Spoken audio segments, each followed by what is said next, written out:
Classic polo menswear brand இப்போ Chennai வரப்போறாங்க. Retail franchisee பிசினஸ்ல invest பண்ண இன்ட்ரெஸ்டடா இருக்கிறவங்க கால் பண்ணுங்க 9363393633.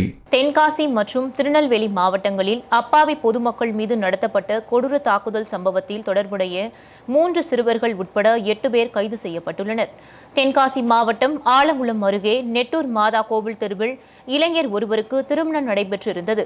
இதற்காக நேற்று முன்தினம் நள்ளிரவு மணமகன் வீடு அருகே பேனர் வைத்தபோது அங்கு மது போதையில் வந்த இளைஞர் ஒருவர் தகராறில் ஈடுபட்டார். அப்போது ஊர் பெரியவர்கள் சேர்ந்து சமாதானம் பேசி அனுப்பி வைத்தனர். இதையடுத்து நேற்று காலை திருமணம் நடைபெற்ற நிலையில் மாலையில் 3 இருசக்கர வாகனங்களில் முகமூடி அணிந்து வந்த 8 பேர் கொண்ட கும்பல் கையில் அரிவாள்களுடன் திருமண வீட்டிற்குள் புகுந்து அங்கு கூடியிருந்தவர்களை சரமாரியாக வெட்டியது. இந்த சம்பவத்தில் நெட்டூரை சேர்ந்த ரமேஷ், அருள்மாறன், சந்தோஷ்குமார், ராயப்பன், ராம்குமார், மாடசாமி ஆகியோர் படுகாயம் அடைந்தனர்.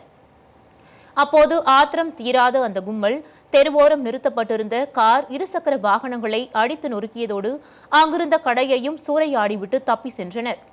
இதுகுறித்து தகவல் அறிந்து வந்த ஆலங்குளம் போலீசார் சம்பவம் தொடர்பாக விசாரணை நடத்தினர். மேலும் அப்பகுதியில் உள்ள சிசிடிவி கேமராக்களை ஆய்வு செய்தபோது அதில் 3 சிறுவர்கள் உட்பட 8 பேர் கொண்ட கும்பல் நம்பர் பிளேட் இல்லாத பைக்குகளில் வந்து சென்றது தெரியவந்தது. இதனிடையே படுகாயம் அடைந்தவர்களில் ராயப்பன், அருண்மாறன், ரமேஷ், ராம்குமார் ஆகிய 4 பேரும் மேல் சிகிச்சைக்காக நெல்லை அரசு மருத்துவக் கல்லூரி மருத்துவமனைக்கு அனுப்பி வைக்கப்பட்டனர். அங்கு அவர்களுக்கு தீவிர சிகிச்சை அளிக்கப்பட்டு வருகிறது. இதனிடையே திருநெல்வேலி அருகே மானூரை அடுத்த தெற்குப்பட்டி கிராமத்திற்குள் புகுந்த அதே கும்பல் அப்பகுதியை சேர்ந்த அப்துல் ரஹ்மானையும் முபாரக்கையும் வெட்டியுள்ளனர். இதையடுத்து படுகாயம் அடைந்த 2 பேரும் திருநெல்வேலி அரசு மருத்துவமனையில் சிகிச்சைக்காக சேர்க்கப்பட்டுள்ளனர்.